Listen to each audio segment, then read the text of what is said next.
the Georgia Legal Services program oral history project. And I guess, Bill, I'd like to just talk a little bit about your own background to begin with, and sort of how you began to, what sort of combination of personal and professional and political currents were there that got you into the whole idea of legal services to begin with, or legal services for the poor.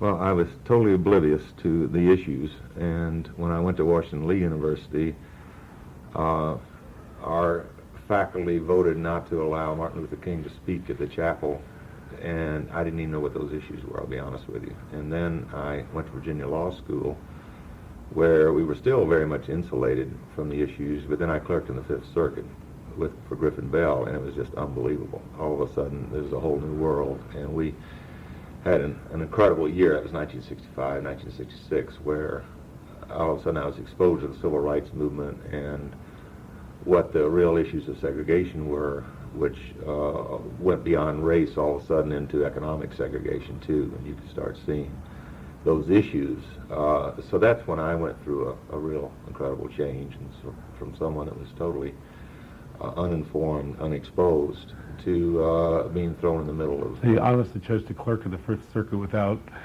really imagining or thinking that... I had no idea, but it was just a very exciting time. Which cases or which individuals or which issues? Well, we were, I mean, every day it seemed like we were in the middle of, it was so fast moving, and the civil rights activists were in all the communities throughout the Southeast, and police departments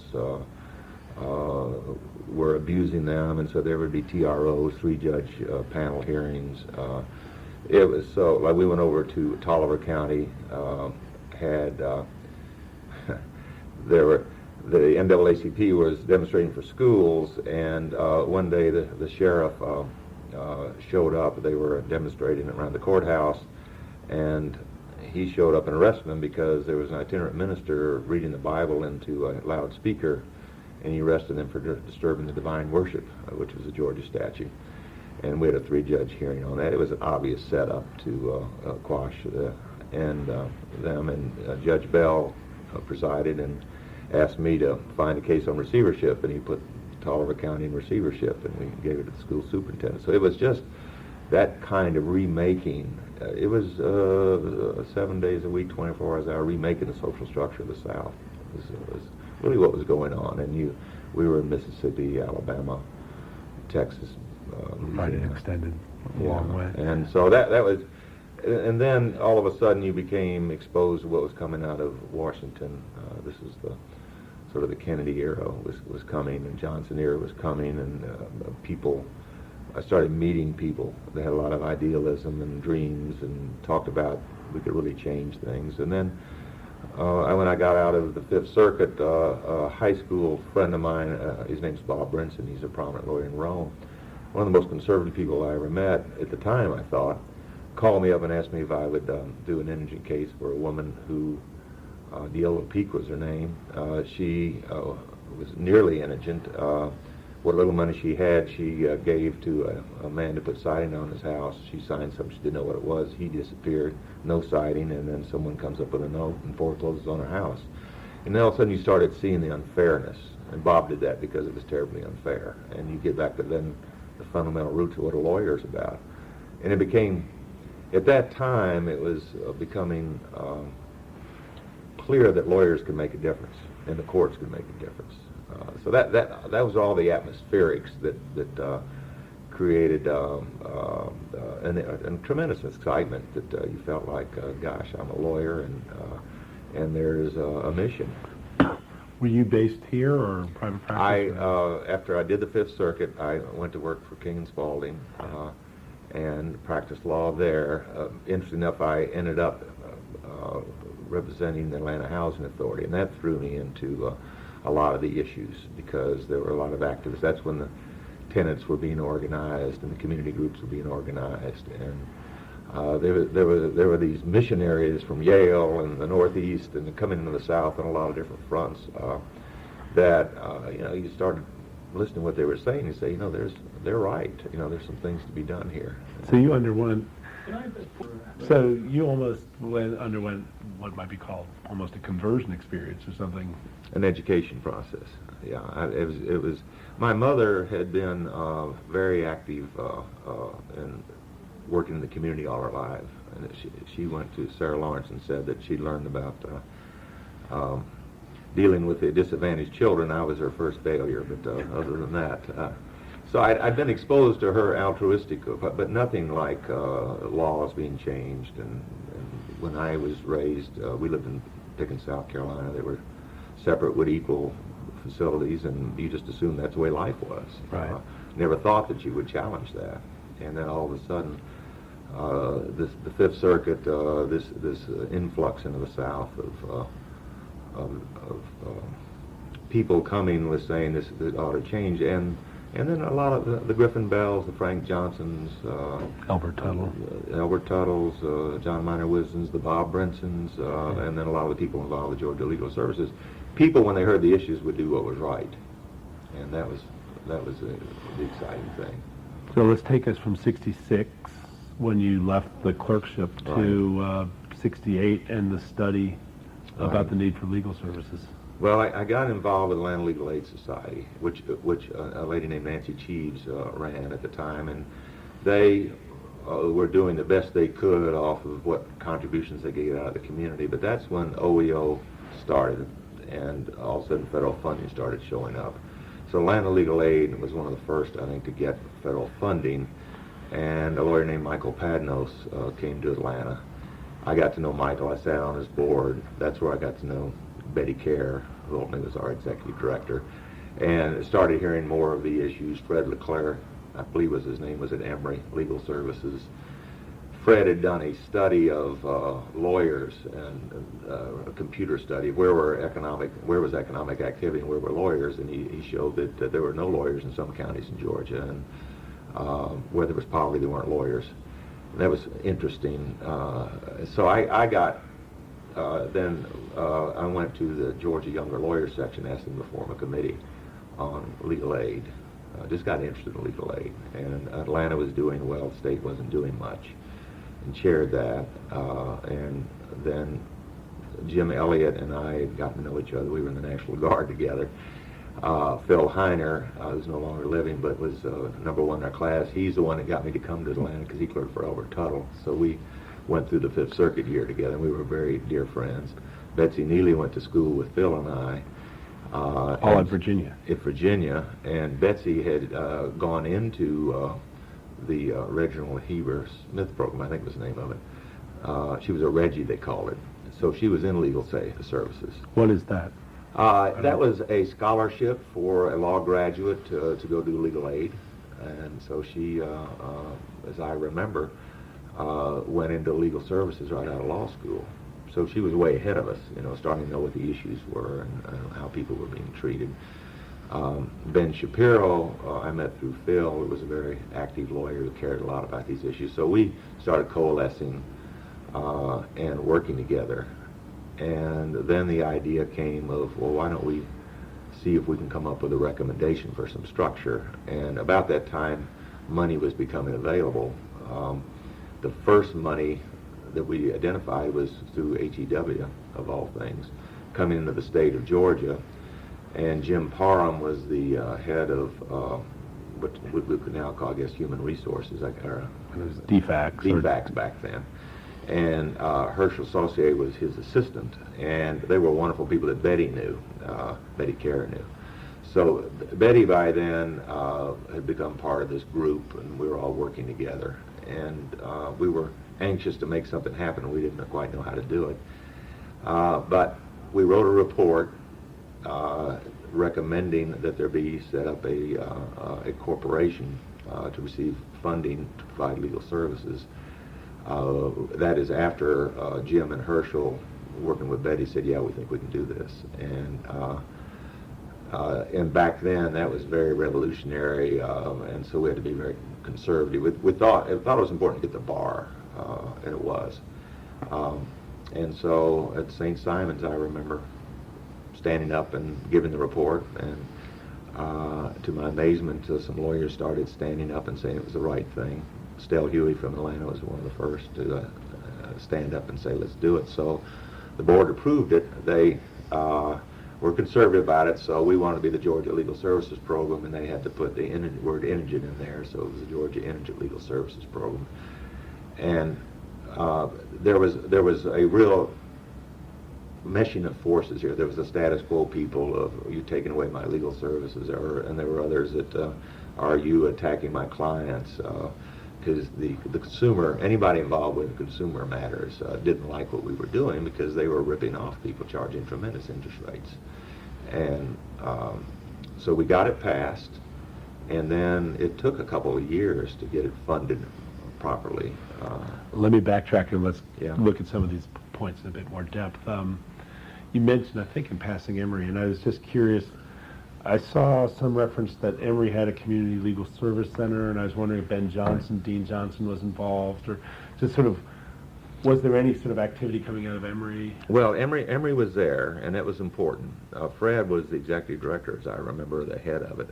Maynard was there. Maynard Jackson was an attorney back there with Emory.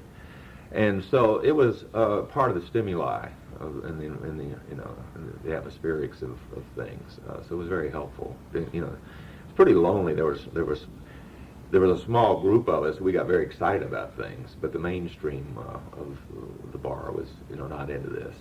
Well, it seems to me that you made a number of sort of very interesting and very kind of capable strategic decisions as you kind of went through this whole process of the study and Right. the involvement in the bar and so forth. The study itself is kind of, maybe you could talk about sort of the thinking that went behind the study and then the methodology of the study and Yeah. sort of how you framed it and presented it and so forth. Well, we were very encouraged by Pat Nose and Betty Kerr and Fred and people like, and then I don't know whether, I think this is a little before Bucky Askew and Dan Bradley, so I'll come to them in a minute. But there was in the air. In other words, if you read the ABA Journal, you would start reading about legal services. And, didn't that come in under Powell, Justice Powell? Justice Powell When he was ABA president? He was the person that stood up and put the halo of the ABA around legal services, which was terribly important. Certainly Gene and Edgar Kahn were somehow Well, involved. they wrote the signature article that started. So there was all of that movement nationally, and early on it was sort of seeping in here. I got involved with the National Legal Aid and Defender Association, and which was really pushing all of this in the education toward. But that was about 71, and this is our work was 68, 69, 70. Right. That once we got there, that just helped us. But frankly, that was sort of seeping in through the clouds. We didn't have that direct exposure, so it was more of a gut, what's fair, what's right, and seeing like Atlanta Legal Aid. Michael Padnos had big influence because I was on the Atlanta Legal Aid board, and I expect that Phil and Jim were exposed to that too. As far as the report and the methodology, that's sort of the lawyer side. It just seemed like that you had to make the case in a lawyer-like fashion and have your documentation out there. So we talked about, and I agreed to write the report, and I just got a whole bunch of materials, and Fred's economic study was very helpful, but basically I took what was going on nationally. Which economic study was this? Fred Leclerc had studied where bank deposits were and where lawyers were, and so that brought it home. And but basically it was getting the national writings and saying, look, this is going on everywhere else. Why isn't it going on here? Why is Georgia not looking after a whole segment of our population? Didn't you do like questionnaires too, or surveys, or something like that? We may have. I'm dating myself. I can't remember that. Ultimately I gave all my files to John Cromedy when he was head of Georgia Legal Services, and said, here's everything. I don't know what happened to him. So I'll be interviewing him at some point this month, so I'll find out. Well, I hope Phyllis has some of them tucked away, because I had the charter and the first bylaws and all that kind of stuff. But I just locked up for a week and wrote the report, and then got Phil and everyone else to give their comments and draft, and then we printed up on Georgia Younger the younger lawyer section, State Bar of Georgia, we got our committee to approve it, so it came on that letterhead going to the State Bar. Well, that's another point. How did you kind of realize that the State Bar's involvement was so central to all of this, and so how did you cultivate relationships with the State Bar? I know Saul Clark was involved. Yeah. Saul had been way in front of us. He had been Mr. Legal Aid for a lot of years, and he had a wonderful style that even if you didn't agree with Saul, it would be done respectfully, because he just was such a gentleman. And Saul was out there working very hard on this. We were the younger lawyers, sort of the Turks, and we were a little bit of the firebrands, and we were blessed. We didn't know enough to worry about things, so we would just go way beyond what was reasonable. But you had to have somebody to sort of go over the wall. So we were a little bit out front, and then Saul would try and consolidate the matters. He got very much involved once we wrote a report and we started going forward to try and make it work, to be the balanced approach, because the more conservative older lawyers didn't like this very much. We moved down one road, to give you an example. So we had the Georgia Independent Legal Services Program. Then we discovered that OEO Legal Services had other funding, because we were getting ours through HEW. But they had different requirements. You needed clients on the board, and your scope of services was much broader than we were doing. And that's when I met Dan Bradley, who was the regional director of OEO Legal. He was a beautiful man and cared a lot about this. And then Bucky Askew, who was with him, who I'd known socially. And they talked to us about what they could do. So Phil and Jim and I'm sure Betsy and Ben, we went and formed Georgia Legal Services Program outside the bar, which caused quite a hoopla and some angst for a while. Speak to that. Well, we felt that the Georgia Independent Legal Service Program didn't have a long future, because the money for it was appropriated through the legislature. And it was just a question of when, which ultimately happened when we sued enough people that had legislators who would then lobby, and our funding would get cut off. So we had to ultimately get beyond that. Georgia Legal Services had no state component, so you were dealing with the federal government. But the bar would have said, well, let's slow walk this thing and let's see how it goes. So this was a case of being young and foolish. So we just formed separately a corporation as a group of citizens and got the funding. Now, you had worked so carefully up to this point to cultivate the bar. Yeah, right. In the formation of Georgia Indigent Legal Right, Services. right. And then, you're kind of saying, well, we really need to expand, and we really need to get more federal dollars, and we really need to be independent of the legislature. Right.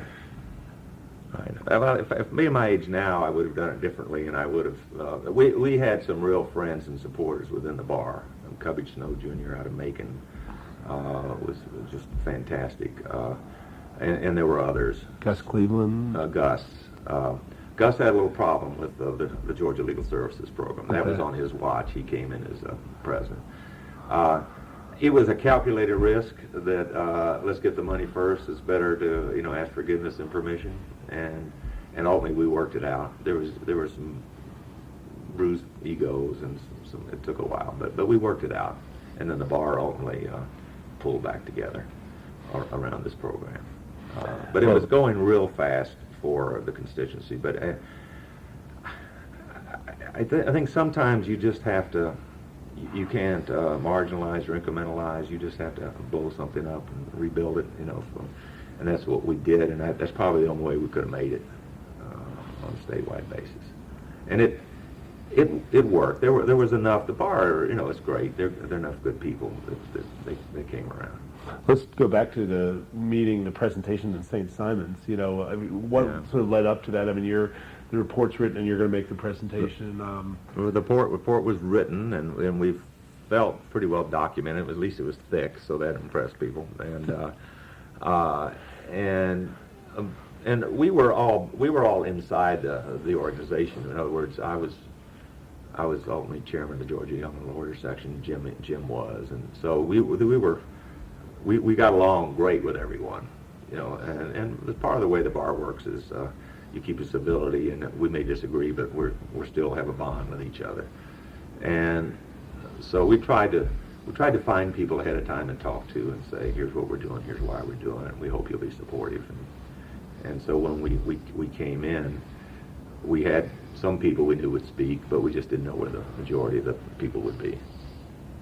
And I'm getting different meetings. There's a meeting the following year, and where there's this board meeting proposal for Georgia Legal Services program to serve as a contractor with, I guess, with DFACS, and there's opposition to the proposal, and Saul Clark was not there. Then it was asked that he be there since he was. Do you recall that meeting at all, or? No. Okay. No. I interviewed him. We had fits and starts. You know, all this took time, and so that was ultimately this was some young Turks, and then, you know, and there was Sal, who was the wise head, and then there was the state bar leaders who wanted to be helpful but also didn't want to lose their constituents. So they were, you know, it was sort of give and take for a while. Well, a lot of that sounds like shorthand in a sense. We worked it out, or there was give and take, and, you know, I'm sure behind the scenes there's a lot more going on. Oh, well, there was, and, you know, and then you know, Atlanta Legal Aid would sue somebody, and they were oh, we owe money, so they were out there starting to show what the programs would do, you know, class actions, and that would upset people and say, well, see what this is going to be. You know, there was that. Well, what are lawyers doing suing the government? What are lawyers doing suing my client? And then what are lawyers doing getting paid to take work that I could do? And we got all of that. So how would you respond to those arguments? Well, the first is, my God, the government's the one we really got to watch. So, you know, let's make sure that you know that everyone has rights in court, whether it's a government or non-government, that's, you know, suing them. You wouldn't want to not have the right to counsel dealing with the government.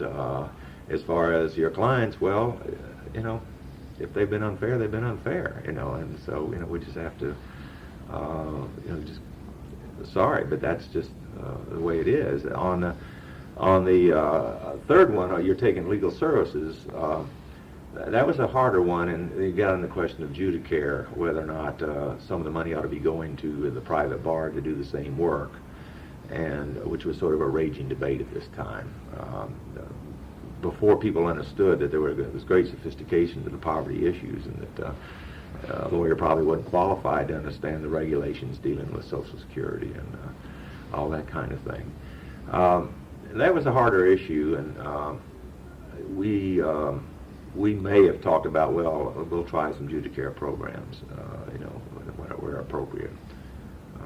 We did nationally when I got involved with this nationally. We had some experiment with Judicare. You couldn't just totally dismiss it. Because see, some lawyers have been doing a wonderful job with Atticus Finch kind of thing, where they've been representing poor people, and then where's the gray area? They poor, can they pay a little bit, kind of thing. And so there were wonderful things that were happening by some people, but there was also a great deal of omission, where people just weren't getting served at all. Right. Well, what about the Atlanta, the Saturday lawyers? Yeah. That came out of Atlanta Legal Aid, and Michael Padnos was really a good. He was a real bomb thrower, but he was great to get you going. So he and I talked about how to get the bar more involved, more exposed. Because once you got lawyers exposed, then they were on board. And as I remember, we got John Hopkins at King and Spalding and some other lawyers to agree to help organize lawyers going in on Saturdays. That was strictly Atlanta Legal Aid. It wasn't Georgia Legal Services. Right, but it seems to be around the same time. Some of the well, it was all part of the same thing, which was trying to activate people and get them exposed. And there, I'm sure it was some of the same characters of, you know, Betsy, Phil, Jim. But we also reached, I know John was one, we reached into the large law firms and got some people that had not been involved with legal So aid. it's sort of extending awareness of the issues. Well, that was one of the most important parts of the whole deal, is because the education was a big one. Exposure was because that was my experience, and what most people experienced. You just weren't. There were two worlds, and you just didn't know what that other world was, what the issues were, or you just hadn't been exposed to it. So getting people exposed, and that once you did that, it made a big difference. What about the relationship with OEO?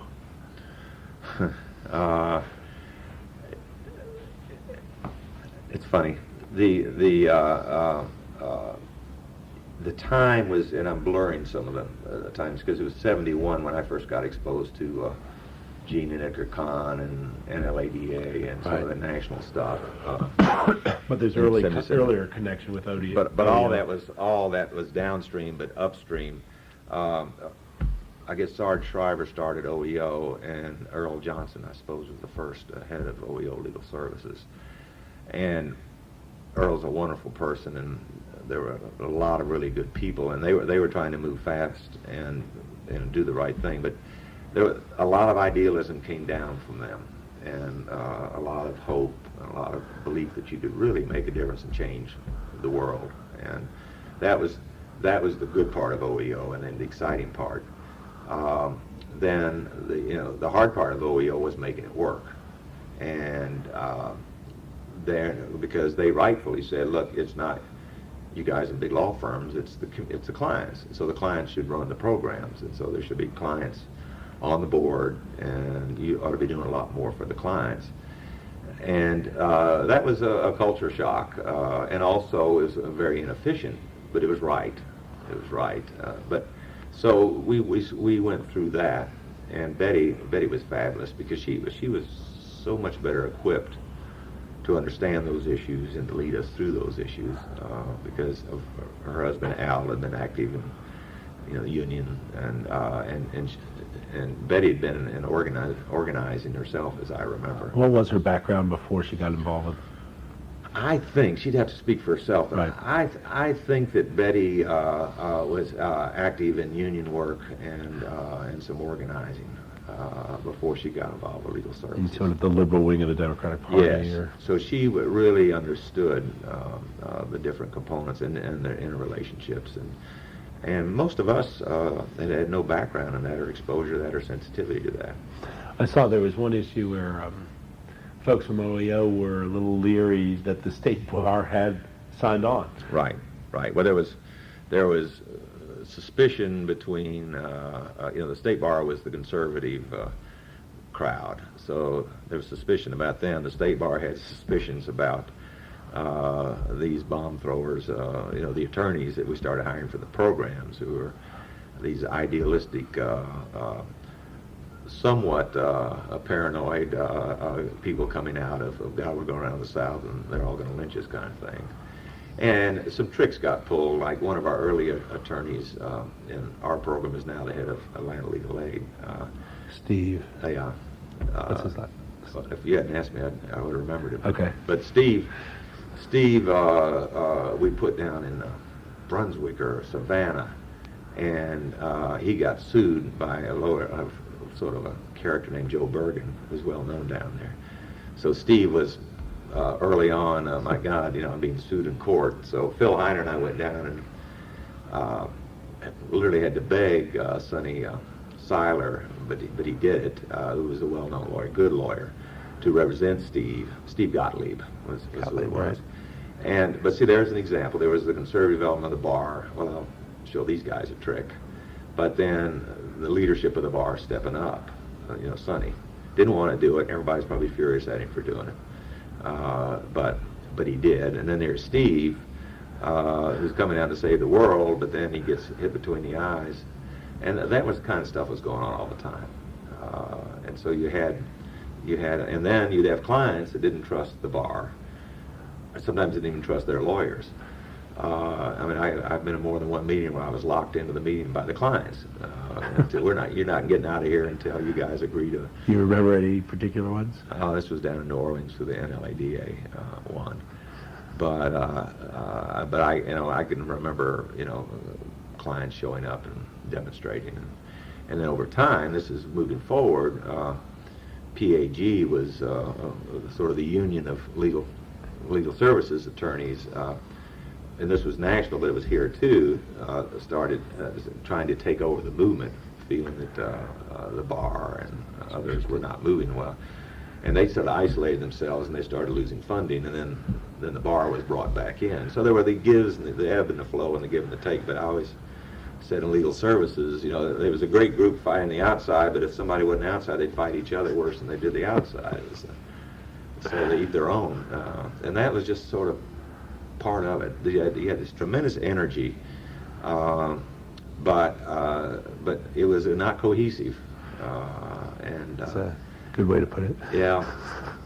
And OEO was a part of that. And then OEO over time got bureaucratic and more guidelines, and then you get the national debate that started impacting the local debate. And I'm going to fast forward on you, but legal services went up and down and had up, and there were critical times when the bar saved it. All the funding was going to be gone, and the Georgia bar and our leaders. I know there's the time in the mid-'70s you're talking about, right? Yeah, where it was really critical, and that was sort of the comeback of the organized bar when PAG and others had sort of said we can take this thing and handle it on our own, and it didn't work. And then in between all that, you had this energy. Where do you draw the line on what you do with your services? And all of a sudden, legal services were filing class actions, which I happen to agree with, but some Rambo kind of stuff where they probably were being abusive, lobbying, which it gets to be a harder question, whether or not that, I can frankly go for that because I think that's given, law firms do that, but it made it hard for keep your political base. And all of this legal services the whole time is dependent on a political base because you got to have the funding. It's become mainstream now. Way back when it wasn't mainstream at all. So let's talk about one of the early political encounters, which is the funds that required the authorization of Governor Maddox to release. Yeah, I got myself in trouble. You have that article over there where the quote is, "We took it to Lester and he ate it up." Tell. Go through the story from your vantage point. Well, from my vantage point, we were euphoric when we first got GILS set up, but we still had to get appropriations. We had the leadership out of Jim Palmer and Herschel Saucier. Ultimately, there were some funds that were hung up that if we could get the governor to release them, then we could get our funding. The federal match. We could get the federal match if we could get the local. So Betty and I and Herschel, I think you can have that article, talks about it, went and talked to Governor Maddox, and I just told him it was for the little people because that was, he was a populist, and if you remember, he had Little People's Day where he opened up. And it was a populist program, and he bought in on it, and so he released the funds, and so we got our money. And it's sort of ironic because a lot of our cases were segregation-oriented type cases, and of course here was the great segregationist governor. But like George Wallace, once he went through his eras, and he was much more by then a populist, not hung up on the race issue. So.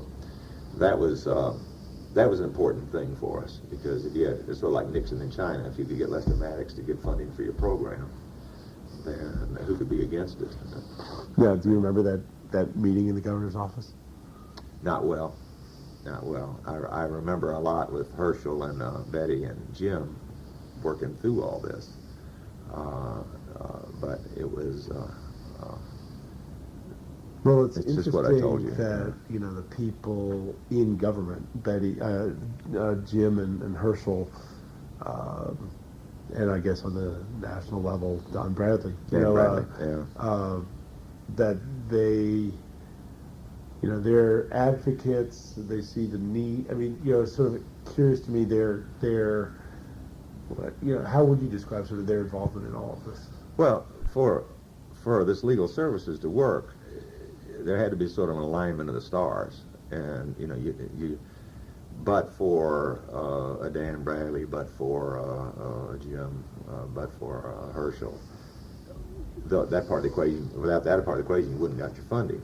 At the same time, but for Betty with her energy, but for Cubby Snow, Stella Huey, the State Bar, but for the Betsy's and the Jim, all of it had to come together. And but I think, I don't know what the next equivalent is going to be of legal services, but there will be one. And for whoever the frontier people are, the way it works is you just have to believe and really care a lot about it and think it's going to work and move forward, and you'll be amazed if it's right, if there's truth to what you're saying. People will get it and show up, and that's sort of like the Wizard of Oz. You just start down the road, the yellow brick road, and people show up and join you, and that's what happened.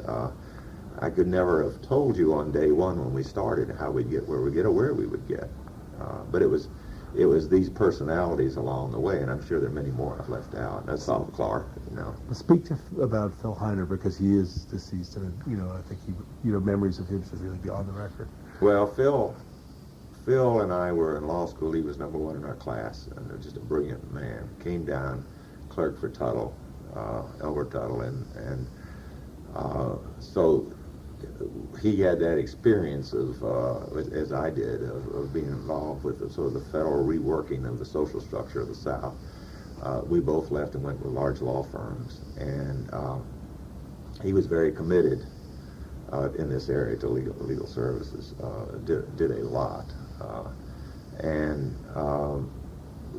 he and I and Jim and Betsy and Ben were all just sort of interchangeable in a way. I suppose all of us served as officers of the corporation over time. And as I mentioned to you, it was when Steve Gottlieb got sued, it was Phil and I went down there. As I remember, Phil wrote the brief and did all the work for Sonny Seiler. He was prodigious. He just could do a tremendous amount of work. And this was again this alignment. But for a Phil, he was very smart and had a tremendous amount of energy, and would just sort of go write the brief or go get it done. And there were a lot of techniques we were using back then. Like I can remember an Atlanta legal aid lawyer got sued by a big law firm trying to harass them, and then Kurt McAlpin, who was at King and Spalding, talked to him about it, and he said, well, we'll sign the pleadings, get 100 other lawyers, prominent lawyers in town, to sign the pleadings for the lawyer that got sued, which we did. And Phil was in the middle of all that. So it was like a chess game. We were constantly maneuvering around, trying to get respectability and get people to weigh in on the right side. It took a lot of energy to do that, and Phil was a big part of that energy. It's one of those interesting moments when things that are considered way out kind of intersect with what's considered mainstream or respectable. Right. Sort of interesting. I mean, those are sort of interesting times in history when you have that kind of intersection. Well, that's particularly with lawyers.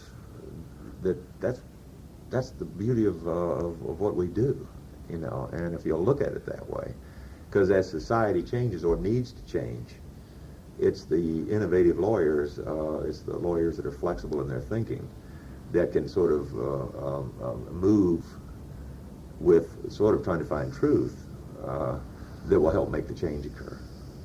I mean, that's really what great lawyering is, and that's what we were trying to do, is reach the conscience and the awareness of lawyers, that to see that look, there's this part of society that's been neglected and sort of sealed off, and that's how a revolution could happen like that, because really a lot of the changes from society as we saw in the late 60s to today has been law driven. No question about that. The whole, way beyond legal services for the poor, but the principle's the same. Rights for everybody. How did you all, sort of the core group, kind of view yourselves, or so what sort of self-awareness or self-consciousness was there as you were kind of in the middle of it all? Well, we liked each other, and we were excited, and it was we would meet over at Tasty Town, which is no longer there. The late lamented Tasty Town. Yeah.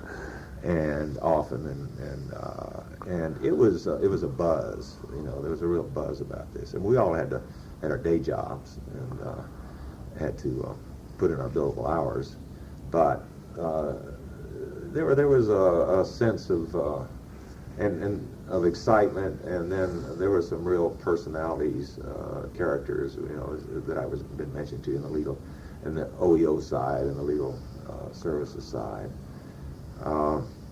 and all of the people that on the bar side of our little core group were sort of flexible thinkers and could get excited about change. Betsy had already been exposed to it, but Phil and Ben, I think, were particularly about fairness and discrimination. Yeah, I don't know anything about Ben Shapiro. Well, Ben was a key part of all this. He may not have been. We'd have to check. I've seen his name in a few things. Yeah. He came along and was involved with us. I saw when you actually formed Georgia Legal Services Program that you included on your first board of directors, Austin Ford and Ben Brown. Yeah, well, Austin. Well, now, I'm glad you brought that up because Austin was he and Betty were very close, so that's how we got to know him, and he was such a saintly person. Was he already involved with the Emmaus House and sort of the South Side? Yes, and he was on the board of Atlanta Legal Aid. And so he was there at the board meetings talking about clients and the clients' rights and doing it in a very So then when you think about it, sort of the legacies and spin-offs of the war on poverty are multiple and they're have, huge. Huge, affecting millions of people. And, so as I was kind of sort of thinking about all of this and recognizing there's actually not very much literature on the war on poverty, I realized that these interviews are going to be useful for people on that end of things too. Just okay, well, here's something that kind of spun off, and here's how it worked in one state, and it involved the bar, and it involved law reform, and it involved not only law reform but representation on a daily basis. And it's sort of interesting to see how all of these pieces kind of, and then there's this Fifth Circuit experience, which I really hadn't been aware of. That some of the principals, of course, had cut their teeth in the Fifth Circuit, and I know that story. But that's a different story. Yeah, but it's all interrelated. It's sort of like Star Wars threw off all these technologies that help in all other worlds way beyond what Star Wars was about, and War on Poverty sort of the same way. It just created conditioned perspectives and techniques. And you could even argue the Fifth Circuit during the Civil Rights era, spun off. Absolutely. This is a profound impact. And then what happened after we did Georgia, then I was invited to go to Mississippi, North Carolina, Florida, because there were lawyers in all those places that were very interested. Dan Bradley was sort of cooking up some of it. But you would go and you would find the next group of Phil Heiner's, Betsy Neely's, Jim Elliott's. I could, Bill Tharp was in North Carolina, and Spencer Gilbert was in Mississippi, and you would find these people that wanted to do the same thing, work through their bar, try and get it going. But Georgia really was a model. Georgia was way out there. As far as it was Florida came afterwards, North Carolina came afterwards, Mississippi, in the Southeast, which is where we were really spending our time. So, I was curious, at some point does Georgia indigent legal services kind of fade out? Yes. That's what's sort of murky to me. So what? Well, we were operating with both corporations for a period of time. We never liked the indigent aspect of the title, but also our funding, as I mentioned to you, it didn't have long-term viability because you had to go through the legislature, and that just wasn't going to work. We went over there, and there were people like Pierre Howard who were over in the legislature that were great and that helped on the funding. I saw reference to one battle, I guess by the mid-'70s, after you've been up and rolling for a few years, then it begins to kind of become more public in the legislature, and your funding's openly discussed. And, right. And there was a battle involving Pierre Howard, Yeah, where I guess the budget was rescued by like one vote I saw. Yeah, Pierre was great. He really cared a lot. I mean, he helped us. We stayed alive as long as we did in some ways because of Pierre. But But so we've shifted over to Georgia Legal Services, and that's why I felt we had to take that initial offer from Dan and take the heat from the bar, and then work it out, which we did. So over time, it became the Georgia Legal Services program. We dropped Georgia Legal Services. So it Became defunct. It basically became defunct. Yeah, Okay. and we just moved employees over. And it had more limited jurisdiction. It didn't have client involvement. It really wasn't the vehicle you'd want to go to for the long haul. Okay. You have this cluster of idealistic young lawyers, not, anticipating what's going to happen, being kind of courageous and going out there, and setting up Georgia Legal Services as well as Georgia Indigent Legal Services with the bar behind them. And bar leaders, like Cuppage right. Snow and Stel I mean, Gilly and other at people. some level, getting it established is the easy part. It's not easy. It wasn't easy, but maintenance and Well, that's right. funding and Your- administration. Your work has just begun.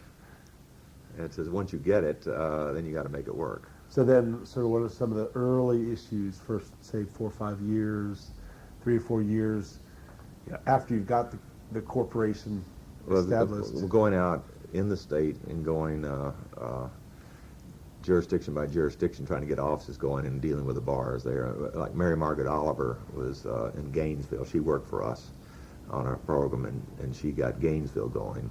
And I mentioned that we had Steve Gottlieb and his experience down in South Georgia, but in Columbus. And it was the same deal all over again, because once you got in those local communities, Nancy Cheeves was in Columbus, and she was very helpful. She ultimately became a judge. So one of the things that happened out of the legal services program was, over time, people that were sort of the frontier people, the crazies, were also establishment people, became judges and president of the bar and stuff like that, which was very helpful. But we had to go into each of those jurisdictions and get along with the judge, or try and reach some kind of accommodation. Evans Plowden was another critical person. He was in Albany, and see, it helped. Evans was involved early on. Tom Dennard from Brunswick early on. I would say day one, and that brought you outstate credibility, which was really important. So you would how would you kind of make your contacts with, say, Tom or Evans or whomever? Most of this started out through the younger lawyers. When we were meeting, just showing up is getting involved with the younger lawyers. We're here, what are we going to do? And then we formed the legal aid committee, and those guys were on, and gals were on that committee. And they were every bit as involved.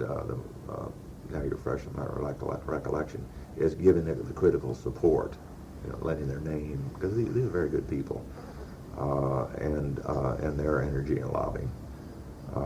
So that, and then they helped us in their hometowns, trying to recruit people, trying to find. It's the 80-20 rule, it's no matter what project, 20% of the people get it done, and so you had to find key people within that 20% that would stand up for this. Cultivate the bar, local bar. Right, and say it's the right thing. It's leadership.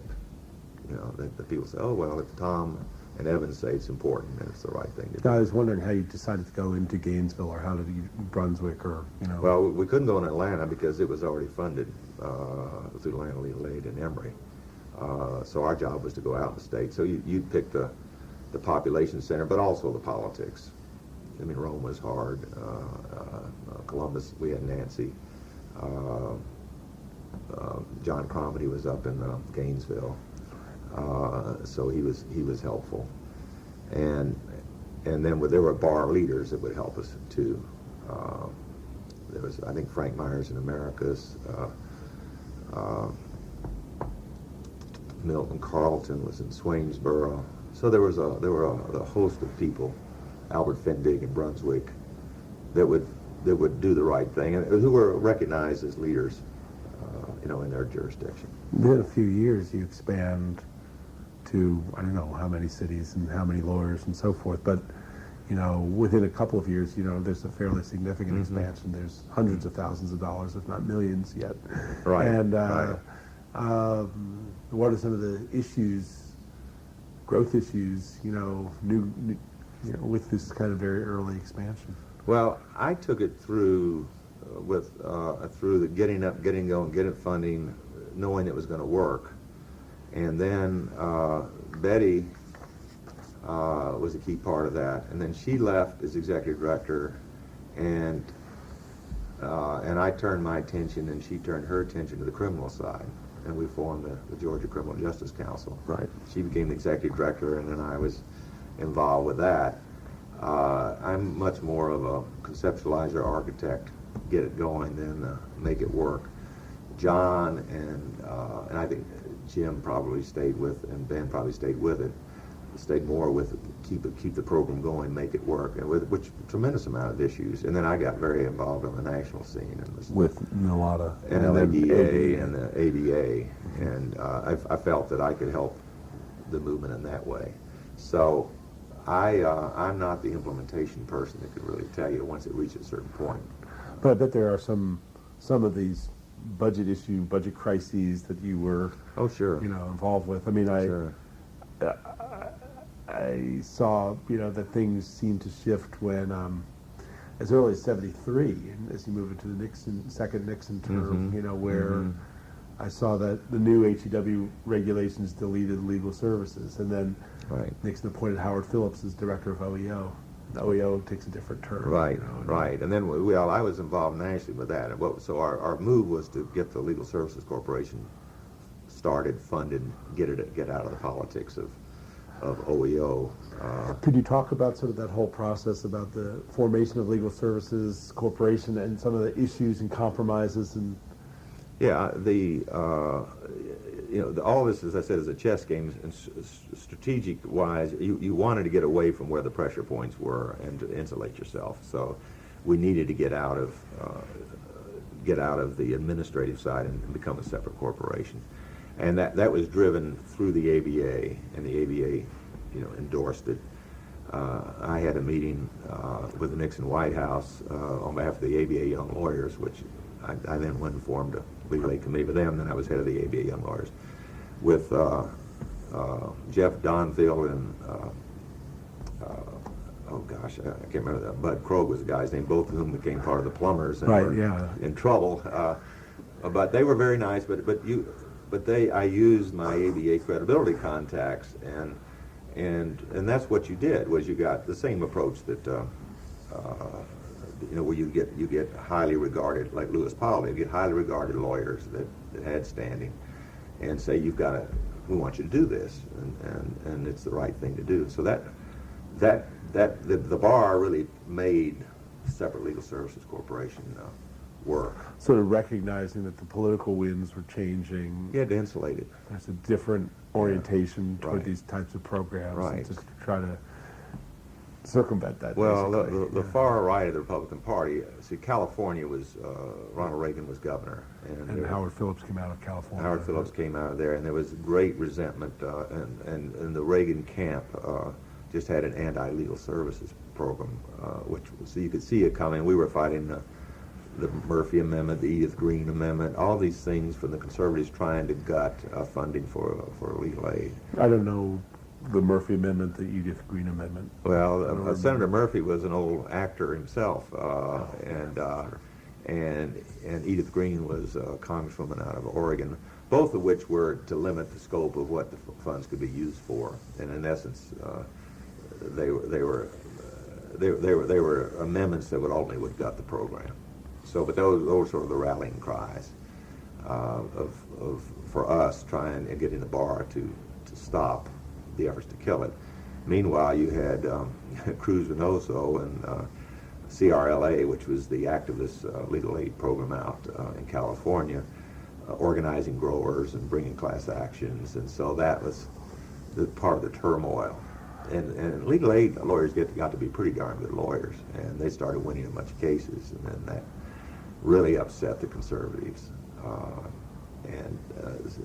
Another thing that OEO did that was smart was they set up backup centers of excellence. So there was a welfare center, there was a housing center, and economic development center, And it was a very potent, powerful machine. All of it's played back into Georgia too. And so it got to be a fight between the conservatives. But ultimately what's interesting is those labels, conservatives, liberals, the bar got in the middle of it, and the label didn't work for the bar, because the bar started saying, no, this is a right, rule of law, right to access.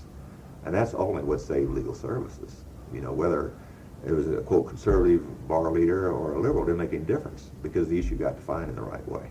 That took a long time. That seems to be crucial, both on the state level and even on the national level, Exactly. is to sort of to have to have done the work within the bar, and to have gotten the sort of the voice of the bar behind, the support of the bar behind you. Well, when you take the justice system and the separation of, if I can just take a minute, you go through the separation of power. We're the only country in the world that has the three branches of government, this crazy thing. And then there's a subtlety to it that people miss is, but when we converted over, lawyers were officers of the court under the English system, which means they were paid by the crown. And that's why you had in the colonies legislation to abolish lawyers. It was because they didn't want the government, paying people to carry out the government's wills. And so that was stopped. Then lawyers could only sustain themselves from the commercial marketplace.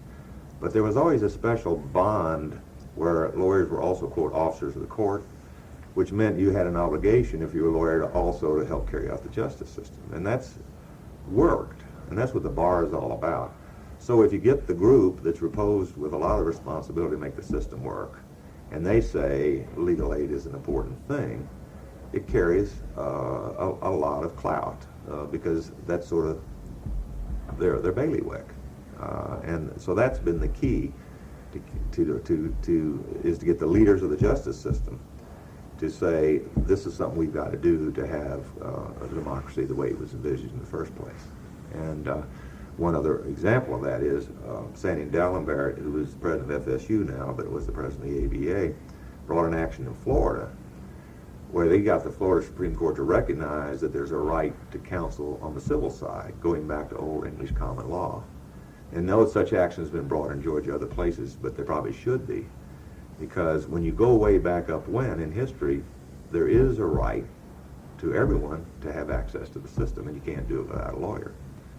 So that's what's underlying all of this, and it gets lost a lot with all the shrill of the debate, and that's why for legal services to work, you got to have the bar leadership. Well, I saw that when the Legal Services Corporation was, when the act was put out there, it required state bar involvement, if I'm not mistaken. Right. Well, there've been all kinds of political, back and forth, give and take. Some of that was the way back on the conservatives thinking the state bars would kill it, and then whoa, what happened is the state bars didn't, and the state bars supported it. And you get all kinds of eligibility guidelines. What kind of actions can you bring? It's gone through a lot.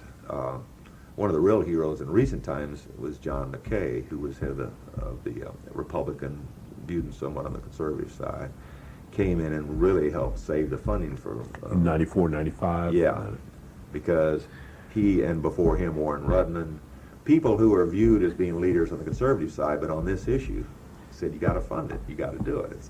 And that's what sort of kept it going. It goes all the way back to going to the state bar in the first place. You need to...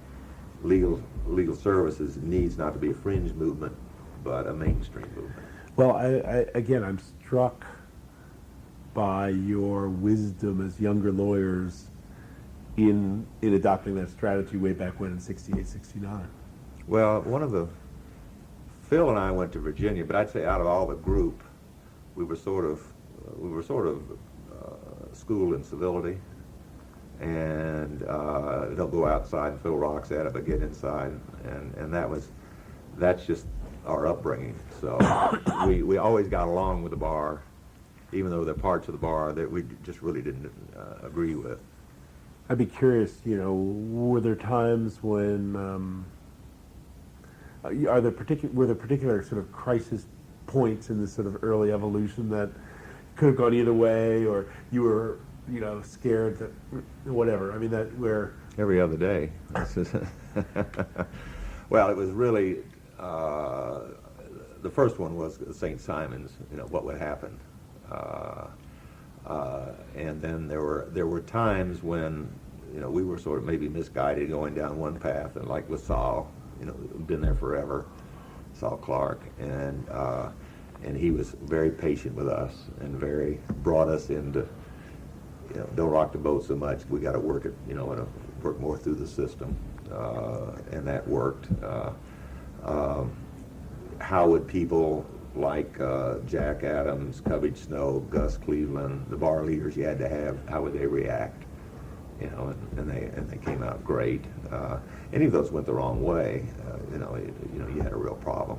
And then when we did OEO funding, that there was a tough time. I remember a Saturday morning being summoned by Gus Cleveland to his office, and he read me the riot act. He was really upset that we'd done that, and so we just we had to work through those things. What did you say back? Well, we just felt like we had to do it, and I'm sorry, and what could we do to try and make it all work?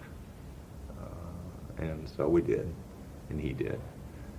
And it probably wasn't handled right. I probably was too impetuous and probably should have been more thoughtful, because we just did it. And, but you don't know where the line is between youth and right. being so blind as to wisdom that you do things that don't make a lot of sense, but they sort of work. But that was a problem. And then a lot of the funding debates, were both in the state and then federal. Well, do you recall any particular debates here at the legislature? Well, early on, as yeah. I mentioned to you, Pierre, I was living in his lap. We were over there, fighting, and he was great, and trying to get.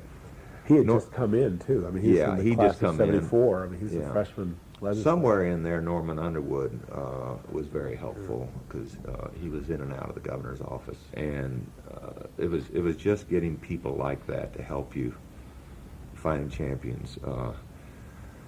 When we hired Betty, Michael was upset. Michael Padnos, he won the job, and we hired Betty instead, and he thought we made a serious mistake. It turns out I think we made the right decision, but we didn't know, and he was a dear friend, and he was furious, and so things like that happen. What did Betty bring to that job? The savvy on how to go out around the state. She had a knack of finding people, the Tom Dinards, the Evans Plouds, the Covey Snow, and building rapport and getting them to be supportive. She's had really good judgment on how to cultivate people. A lot of this was missionary work. Who would want to get involved with this when they got other things at the time was non-controversial? So to say, by the way, come over here. It's not a popular cause. People should be sort of mad at you. You're not going to make any money. So you need the Betty cares. What about fundraising? She was fabulous at that. Yeah, she had a real good knack at that. Since you were involved with the Savannah situation, the suit, Right. Maybe you could take us through that whole event, and just how it developed and how it unfolded, and. Well, this was, as I said, every day was something was going on. It's just sort of the excitement of the times. But Betty reported that the Savannah Bar was up in arms, furious at our program, because we were representing clients and that were in litigation with through the lending laws, hurting them in their pocketbooks. So the clients were complaining to the lawyers, and the lawyers were saying, "No, what's this stuff?" And then Joe Bergen filed a lawsuit against Steve. Probably he was championing him, saying he was soliciting clients. I really can't remember exactly what it was, but it was clearly designed to harass and intimidate. And so we had the atmospherics of Savannah Bar being furious, and now here's this lawsuit. So it could have coalesced into a real problem. So Phil and I flew down to Savannah, and we met with Sonny and said, "We got to have you." And he was great, but it was the same thing.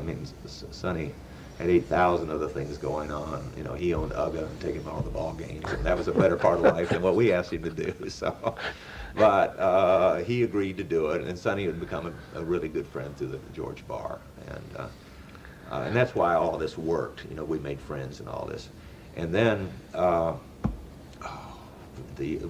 I cannot remember the name of the Savannah lawyer, but then we used to start meeting with the Savannah Bar. Aaron Bushbaum? Aaron was an important part, but it was somebody who was a more conservative. That was not involved with legal aid, but he became involved. So we started having meetings with the Savannah Bar. I think Phil and I met with him when we were down there, and trying to calm the waters. And we got the suit thrown out, and then we made our peace with the Savannah Bar. And You had any personal encounters with Joe Bergen? no. So once we got Sonny in there, then we had our checkmate worked out, and you probably read Praying for Sheetrock. Yeah, let's see, Sonny was involved with that too. Right. So he was a very good man. But that's a classic. Sonny was no bomb throwing, OEO type at all, but you would get lawyers to do the right things. Well, I'd be curious to know. I mean, part of it is strictly everyday work of caseloads and Right. people who need legal Right. services, but then there's more the sort of the law reform aspect of it when you take on these particular landmark kind of cases. Right. And well, in the early years, it was just anything was controversial, so there was. So you would have a flare-up that could come in any kind of different way, but the flare-up really was of this introduction into the structure of society in the region where we were. Where what are these people doing, showing up with lawyers? I mean, that was the really, Can you recall any particular flare-ups? We Judge Land in Columbus was on our case a lot, and Nancy Cheeves, Ruth Combs was very helpful, but we would Marty Layfield also was another person that helped us in. This is the Martin Layfield who's No longer living. Okay, different. Yeah, no, Marty Layfield. He was very helpful in Savannah. In Columbus. So it would be a lot of, and I went to all the bar meetings, and there'd be a lot of talking and schmoozing and saying, you got to help us out. Bob Brinson in Rome, vouching in, trying to get the halo effect off of our leaders, and getting our attorneys that we were hiring also not to be totally paranoid, and to also sort of go to bar meetings and get to know the people. That was the initial real big task.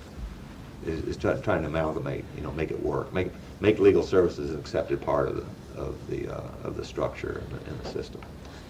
Even though, as obviously, in some sense, you're challenging it too. I mean, Well, it's right. And you then- begin to. I mean, I saw. Of course, you have the involvement of people like Jim Parham, but then you begin to sue his agency. Exactly, and we, of course, we couldn't. And they wouldn't want to control our lawyers, and they would do some pretty crazy things. They would file some lawsuits that I'd rather they not have filed, and class actions or particular defendants they picked on, because some of these people really came down to just sort of they are the enemy and we're going to get them. So all of that sort of clashing around, so there's a lot of thunder and lightning and banging going on. And your job as a board is to kind of Work with it. Betty would, we met very regularly. She would come in, we would talk about the issues, and then we would break up, and like Phil and I went to Savannah, we would try and network and get out there, but that's why Evans was so important, and Tom, that Betty would have people in each of these towns to call and sort of work with. And then you take a Mary Margaret Oliver, who ultimately became, a state legislator, and some of these people had some good savvy at a very young age, to get involved. Some of them didn't, and there were a lot of personnel challenges that we went through. After Betty left us, initially we hired another friend of mine, Greg Dallaire, who I brought in through the ABA, and it didn't work great. I love Greg, but he was from Seattle. He was used to Seattle, an urban center, a much more established acceptance. and it was much harder for Greg to relate to this Southern style of tire kicking and getting out there and trying to communicate, bring people in. So, we went through. It didn't all work all the time. You make a mistake and you just had to fix it. It was Denny Ray after Greg. I'm not sure when Cromartie came in. I think Denny was before John, and same kind of thing. It was very hard for Denny to relate to this culture. And then John did, and John was great, and really knew, because he was raised here. He knew, he had his convictions, but there is a style of staying civil within the system as far with people, but not giving up on your principles or what you believed or what you were going to do. That was sort of the important thing, I think, the key to our success. If we'd been totally, we're not talking to you, we're just going to worry about our people, we wouldn't have made it. Well, the origins in terms of the federal side, of course, are in northeastern cities, war on poverty, Right. the 60s. Right. I mean, it's really not a Southern phenomenon at first. So really, you are kind of developing a sort of a Southern model of how to Right. do it, and what will work here, and Well, look at civil rights. I mean, I would contend that the South is better off as far as race relations than a lot of places in the North. We were much more segregated, quote, legally, but the Southern culture has a way of, okay, if we're going to change, we'll work through it together. This sort of iconoclast approach, it's them and us, that you see in other styles, has the strength of maybe we compromise too much too early down here in one way, but when we get it done, it's done. Whereas the other is you don't compromise, but then does it ever really get melded and you rebuild something? I mean, you younger lawyers were kind of right in the middle. I mean, you were maybe had shared some sympathies with, the OEO folks, or but you also Yeah. remember connecting. I mean, it's interesting your position. We were with more these- part of the system, but well, the idealism and the dreams were fabulous. And I think all of us had loved that. That you can make a difference, you can change the world. There's a better place. Then it's a style question. How do you do that? One thing that's really interesting to me is how all this kind of confounds our normal ideas of what constitutes, quote, the civil rights movement or the 60s in terms of periodization, the timing Yeah, of it all. yeah. All this is after Voting Rights Act. All of this is after, Civil Rights Act. I mean, it's late 60s into the 70s, and, beyond 68. This is just starting in 68, and it's sort of interesting how it kind of, blows apart kind of conventional periodization of the civil rights movement, 55 to 65, and this is well beyond that. Yeah, because the legislative and the executive didn't get it done, and the judicial ended up really sort of being the implementers that worked through the issues, and then finally got society grounded on, well, okay, this is the way we're now going to operate. Passing a law or giving an edict, it doesn't change the norms of society and how they function and how they interrelate. And it took the workout period of going through the court system. Mm-hmm. And I mean, I saw it time after time, like Judge Bell's taking Colorado County and put it into receivership was brilliant, because they were violating the law, they were segregating, and yet he gave it sort of a cooling off way to get back where it ought to be. It seems like very much in the Bell mode of being a pragmatic Yeah, kind exactly. And that's what lawyers, if they were doing it right, and oftentimes they did for, you could call it civil rights and the rights explosion, but all of this really was an empowering of full participation in the justice system is really what it was all about. Mm-hmm. Whatever the issue, whether it was civil rights or economic justice. And that's what is so exciting to me about the American justice system and this, as I said, this imbalance of the three, of different divisions of government. It's just different. And I do a lot of rule of law today, work in Africa and Eastern Europe, and that's what you look at, and you just say they don't have what we have, where the court system and lawyers can help sort of work through the issues and try and get a new grounding on the new paradigm. And this was so profound. There's no other period in our history where you've had things that weren't right, weren't fair, got sort of reworked. A lot of issues still there today, but my gosh, from this era to today, what's happened is incredible. As we're talking, are there like any sort of epitomizing moments that come to mind of, you know, this whole, what this experience was all about in the early years, the late 60s, early 70s, you know, sort of just really moments that epitomize what you're talking about? Well, what epitomized for me was when I was on the Fifth Circuit, taking branch of government after branch of government and entering orders of saying that you're going to change the way you do. We're going to put you in receivership, and then over time, when you get it right, we'll let you go. Prison systems, police departments, and having the acceptance of that, you know, where you hold your breath, and saying, okay, so that was just a phenomenal.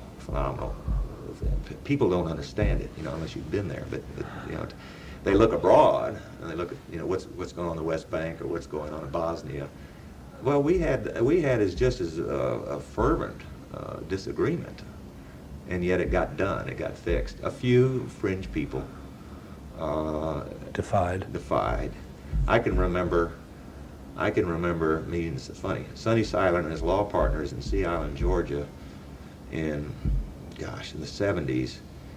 And I said, what are y'all doing over here? And he said, well, you may not have read it, our law building was burned because they had represented someone that was bringing a lawsuit against the sheriff of Dawson County on a vote count.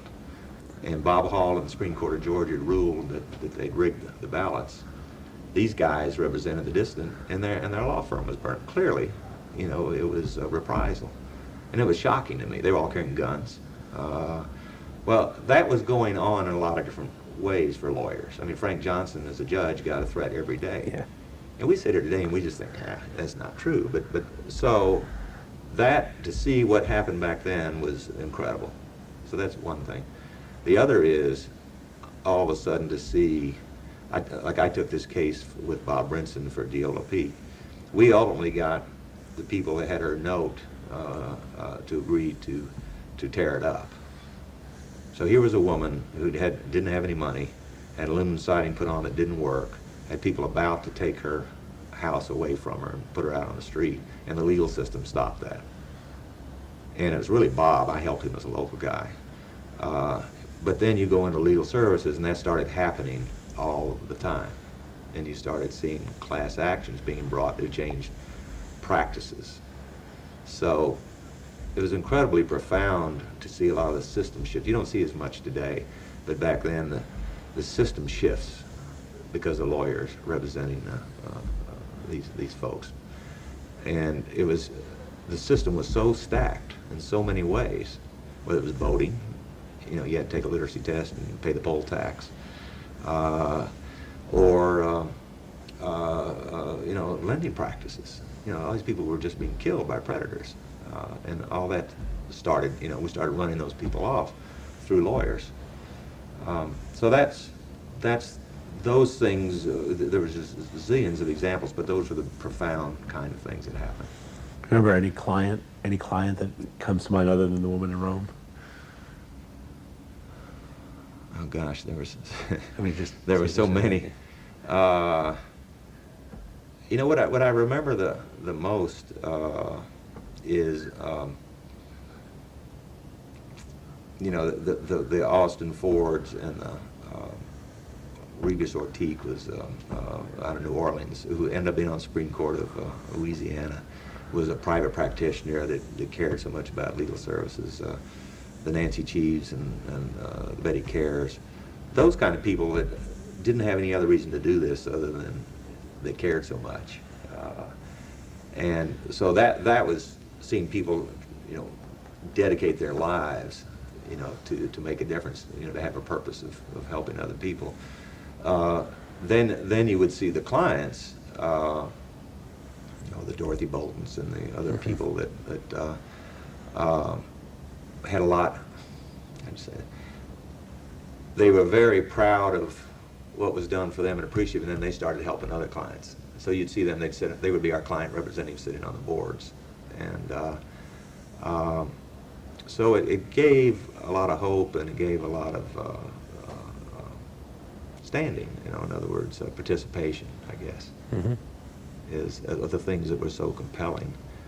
And then there are the day in day out people who are just trying to live their life, and that were not having a chance because the system was stacked against them, that got liberated.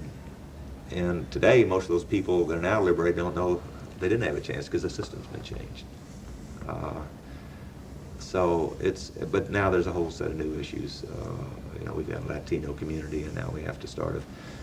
I was in the courthouse 2 or 3 years ago, and there was a man that was taking around some other people that didn't speak English, and he did, and he was in Fulton County to try and get them registered. And the bureaucrat said, no, you've got to go out to North Fulton to the government annex there. And he said, I went there yesterday, took us all day in the bus. And he said, well, you've got to go back. And I just happened to be there, and with that manager, he and I went to somebody else in the county, and they reversed it. But I thought, it's just, they wouldn't have done that to me in a business suit, but they do it to those people because they don't speak the language and they look different. And those are the kinds of issues that are just constantly with us. But if you've got this program where you've got people having rights, then start conditioning, the change of attitudes, whatever the new issue comes up. That's what's so exciting about all of this. That's why it's so worthwhile. Any other final reflections? 30 years of legal services. Yeah, I've had a lot of I've been very fortunate in the practice of law, and a lot of wonderful things that I've been involved with, but this was the greatest. This was by far the most rewarding, exciting experience I've been involved with. Bar, corporate cases, being president of the ABA, general counsel Monsanto, none of that matches up to what we did on the Georgia Legal Services program. Because I think what we did on the Georgia Legal Services program will have a greater impact for, in the end, sort of the greater good. And the people that were involved with it, there was just a great bond. Still is. I mean, Phyllis Holman, every time I see her, and it's just delighted to see her. And Bucky Askew, he's still out there doing these things. Steve Gottlieb lives around the corner from me now, and you see people dedicating their lives to this ministry. And John finally went back to being a minister, John Cromley. Right. It's just at another level of doing special things in life to watch these people and to have been involved with it for a while. So that's it. So that's it. Okay. Let's cut. Okay. Well, your timing is quite brilliant, gentlemen, as they achieved really over the years. And if you could continue talking to Cliff, because he's the outline for this. So you want to know? Just in sort of in summary terms, if you were to try and summarize this to somebody who doesn't really know what Georgia Legal Aid is about. Georgia Legal Services, yeah. Excuse me, yeah. To try to encapsulate what you feel it achieved in that time. Well, I feel like that post-World War II, after the Eisenhower era, our society went through some profound changes, where we went from Norman Rockwell America, which had a lot of wonderful things about simplicity and mutual respect at one level, but there were two societies, and there was a whole part of the American society that was sealed off. We had our apartheid in another form, economically, racially, and there was this explosion, liberation, empowerment that went on somewhere in the 60s and 70s. Some would say it started with Brown versus Board of Education in the 50s, but what I saw started in the 60s and 70s. And the Georgia experience was profound as far as the commitment on the civil rights side of people coming into the state to help stimulate the awareness, and that sort of provided the confrontation and the spotlight on the civil rights side, but the Georgia Legal Services side component was really self-help. It was really this society in this state working through these issues and providing the new order. And what Georgia Legal Services was all about was saying that there shouldn't be two societies, economically, racially, ethnically, culturally, that everyone should have equal access to the courts. But in our society, if you have equal access to the courts, that is way beyond what it might be in England or other parts of the world. It really starts making you on equal footing as a citizen, as a participant in our society. Goes back to the 14th Amendment. Yeah, yeah. When you read the Constitution and you say, let me put that down as a screen of how we were conducting ourselves, it was very twisted up through World War II and after World War II. This was sort of this rewrote our conduct to match up to what the Constitution's all about, in my view.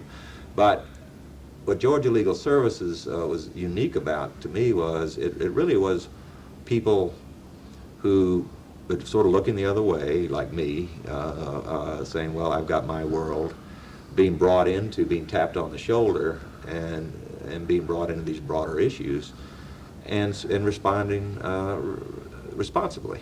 The state bar is a great example, because it was viewed as very conservative, very status quo oriented. At the ABA level, it was almost shameful. It looked the other way during civil rights, but there was a flow of energy.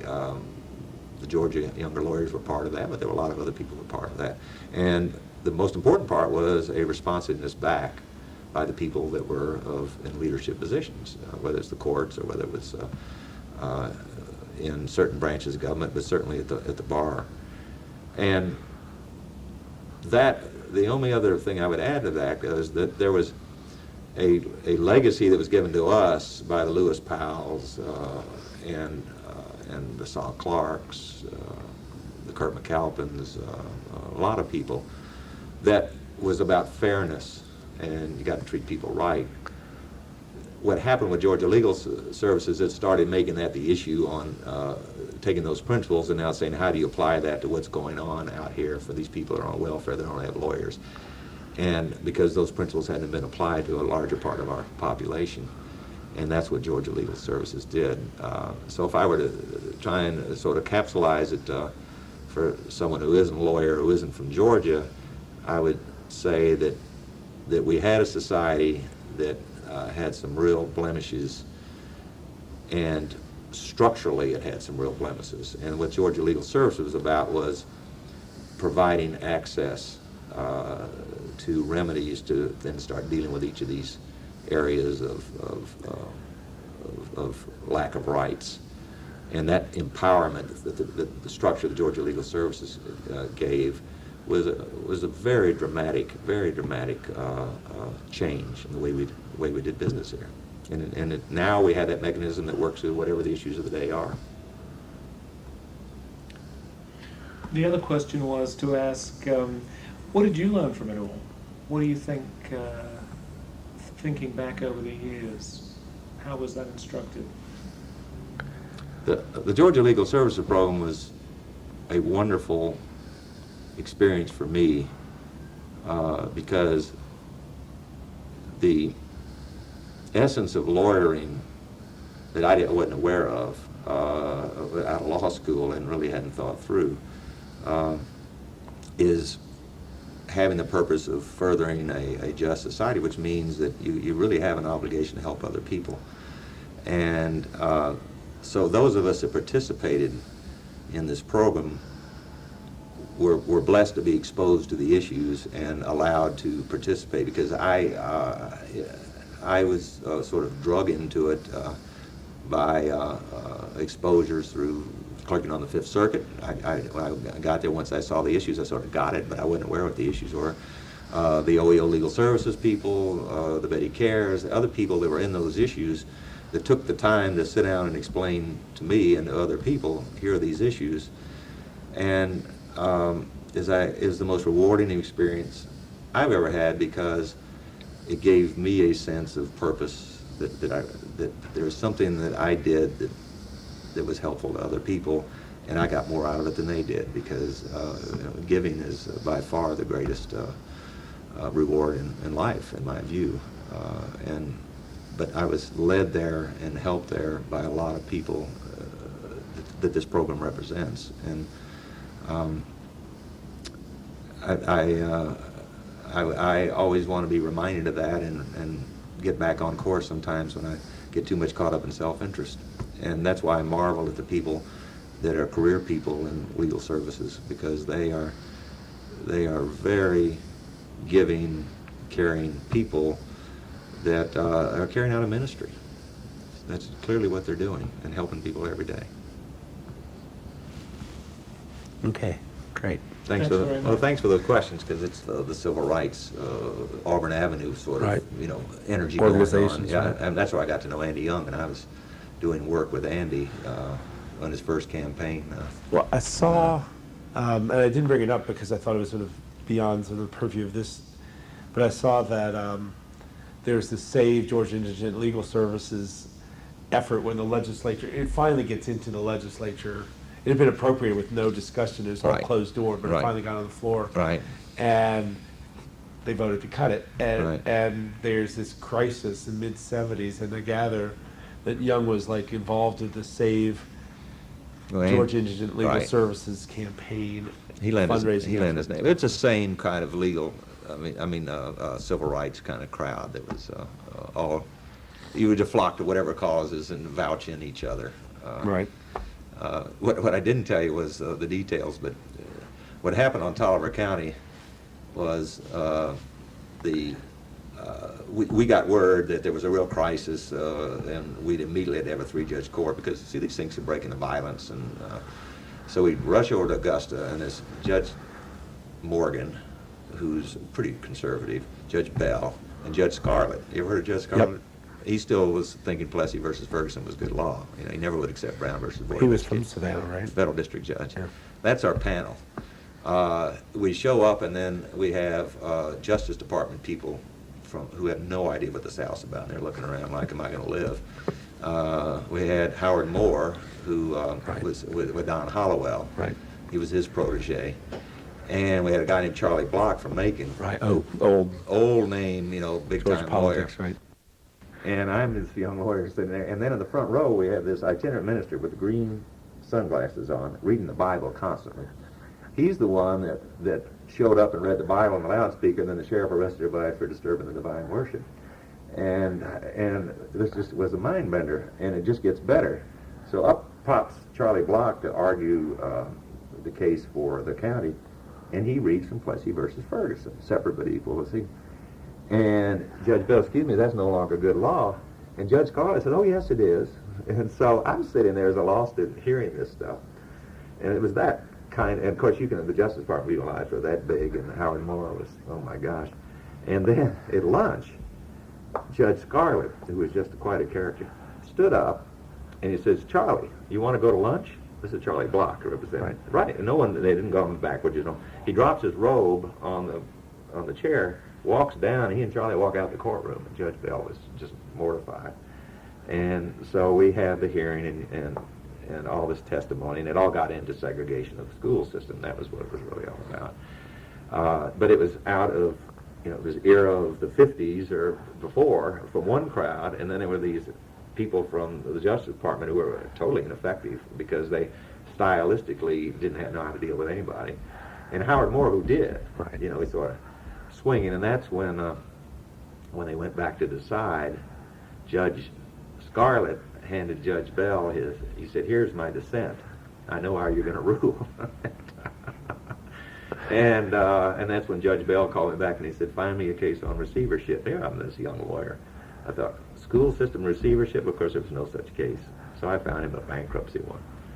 And then he called up the state school board superintendent and says, you're going to run the school system until they all get along with each other. And that's the way things worked.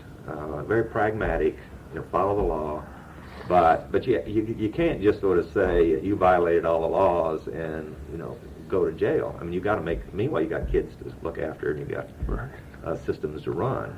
And that was sort of the way all, it worked back then, which was... Bell, I've interviewed Bell mainly about his role in the Vandiver administration as chief of staff. Right. Well, also on the Fifth Circuit, but Right. certainly he was somebody who, as early as '58, clearly saw the handwriting on the wall in terms of the weight of federal legal opinion, and concerning the schools. And as you probably know, he's the person who proposed to the governor the Sibley Commission. And, Right.